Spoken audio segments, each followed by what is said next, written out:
This is iFIBER 1 News. Here are today's top stories. Hydroplane races are returning to Soap Lake a bit earlier than previous years. A Seattle police officer has been charged in connection to a large drug operation. A youth soccer player in Oregon has garnered support after coming out as transgender to his players. From the iFIBER 1 newsroom, this is iFIBER 1 News. And it starts now. Hydroplane races are returning to Soap Lake a bit earlier than previous years. The 5th annual City of Soap Lake Hydroplane Regatta hits the lake May 20th and 21st. The race has previously been held in mid-June.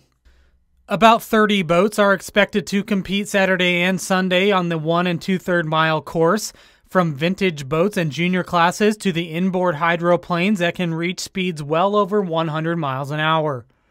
Spectators can line up along Smokeyam Park to view the races, which begin about 10:30 a.m. on both days. The 2 days of racing are free to attend. People can also get an up-close look at the boats on Friday from noon to 5 p.m. in front of the sundial, and again on Saturday following the races. The hydroplane races returned to Soap Lake in 2013 for the first time in more than 30 years. This is Joe Utter for iFIBER 1 News. This is the Alex Chapakti residents of South Seattle say they know, a Seattle police officer who cared about the community he grew up in. But the man described in these court documents is a drug smuggler who earned tens of thousands of dollars doing it. The complaint makes that as an allegation from an unnamed snitch. And whether or not that's true or just some big number that sounded impressive, we don't know. His attorney, David Gerke, said the feds will have to prove their contention. Chapakti is a drug trafficker. They don't have him in possession of any. They say he made some trips with some friends during which drugs were delivered or money picked up. Chapakti and his 3 alleged accomplices were arrested after a 2-year investigation. The operation's alleged ringleader is Chapakti's brother-in-law, 42-year-old Tuan Van Lee of Maple Valley.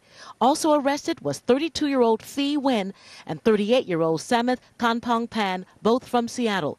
The feds say all 4 men would fly from Seattle to Baltimore, Maryland for delivery of cocaine and marijuana. They would then distribute the drugs there. 3 days later, they would drive in separate cars back to Seattle with the money. All 4 men appeared in federal court today. Chapakti's attorney said the allegations do not square with his sterling reputation. His work with children, with his work with his family, with the community policing.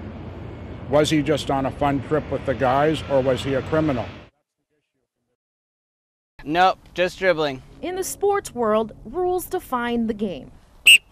And in a way, they can also define the players. And I loved sports. It was what gave me so much confidence and self-esteem and purpose. Lessons coach Cage Lightner wants to instill in his young, impressionable players. Stay inside the box. Stay inside the box. But not everyone can stay in a box. He wanted his players to know purpose isn't meant to be kept a secret. It feels like my family, and I didn't want to hide anymore. So during practice one afternoon, he broke those rules. Some of you may or may not know this, but I am transgender.